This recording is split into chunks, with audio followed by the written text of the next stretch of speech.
Hello. So, to the two people watching this, my mom and my dad, much appreciated. Thank you very much.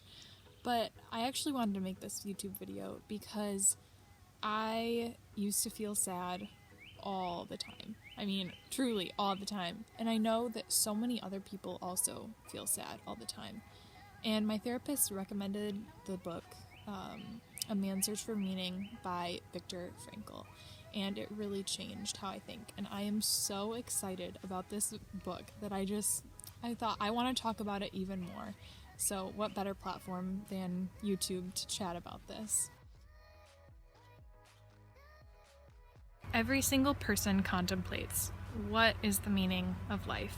And Viktor Frankl, in the book A Man's Search for Meaning, he endures the most traumatic events, yet he still contemplates the same exact question as people who achieve the highest of worldly success. And within this video, I am going to talk about the 7 different points that I came across within part 1 of this book.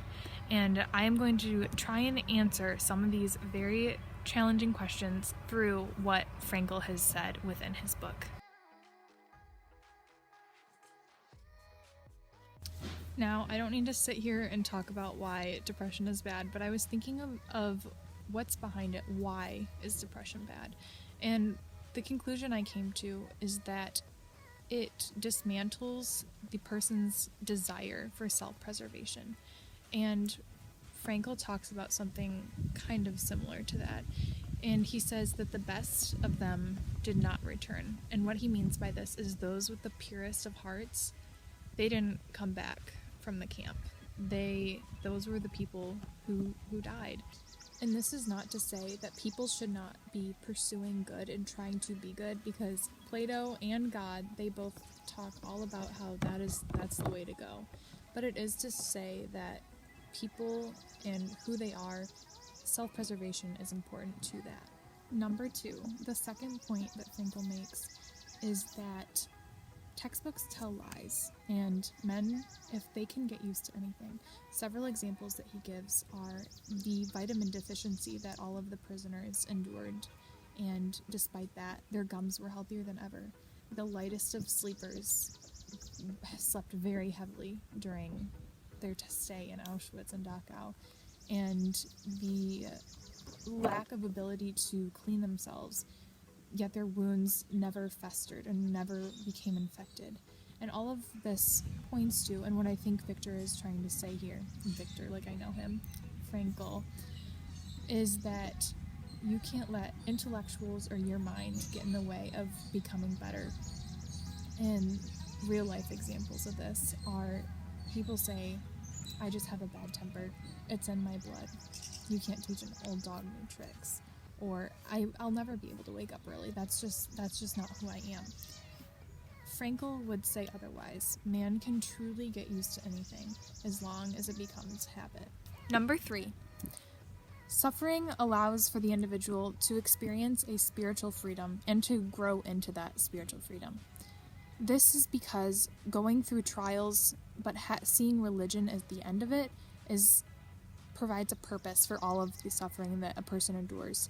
And Christianity, for an example, is a great opportunity to talk about this, because James 1:1-4 says, "Consider it pure joy, my brothers, when you face trials of many kinds, because these trials produce steadfastness, which in subsequent produce character." And then Romans 8:28, "All things work together for good for those who love God."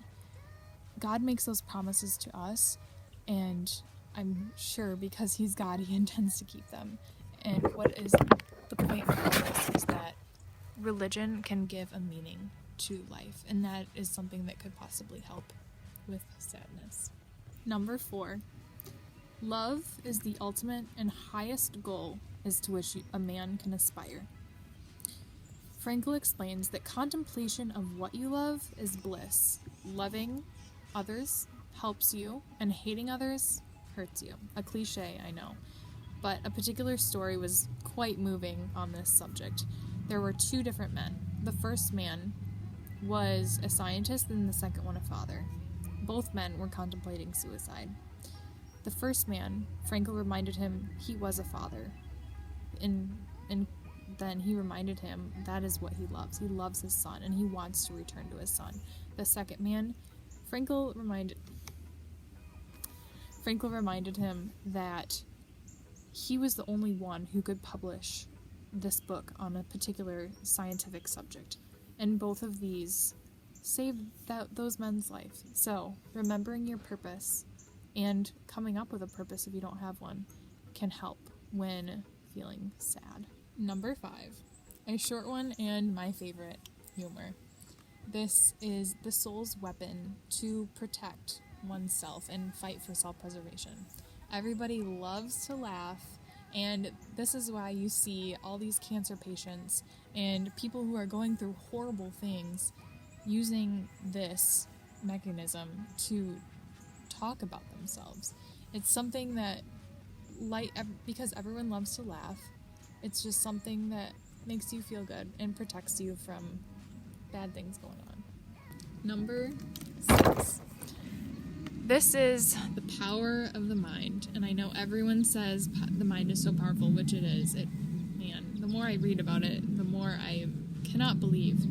But there is a story where a man had a dream, and he came to Frankl and he said, "We are going to be freed on March 30th. I know it in my being, it's going to happen." Well, the day after March 30th, so March 31st, this man passed away, and from any onlooker it would have looked like tuberculosis, but Viktor Frankl, he knew that was not the case, and he knew that his mind and this man's mind had given up, and he no longer fought for self-preservation. And also, Frankl noticed the death rates in the camp increased during Christmas and New Year's because people had these expectations, and they wanted them to be lived up to. And the moral of this story is to have low expectations, because you never really know what's going to happen, and you can never be let down with low expectations. Number 7. Everybody deals with suffering, and suffering has no limits. The men in the book and the women in the book continued to suffer even after they got out of the concentration camp. And this is because suffering is the universal condition for all people. Lucky us. And everyone experiences suffering, yet not everybody effectively deals with what they've been given. And bad behavior is no excuse for suffering, because everyone suffers. And there is no such thing as suffering that is trivial, but it really does matter how you deal with what you've been dealt. Is it something that you learn from and do better in the future? Or is it something that you blame and you act like a victim? Suffering determines the individual, because everyone goes through it, yet many people will blame their suffering, but few will learn from it.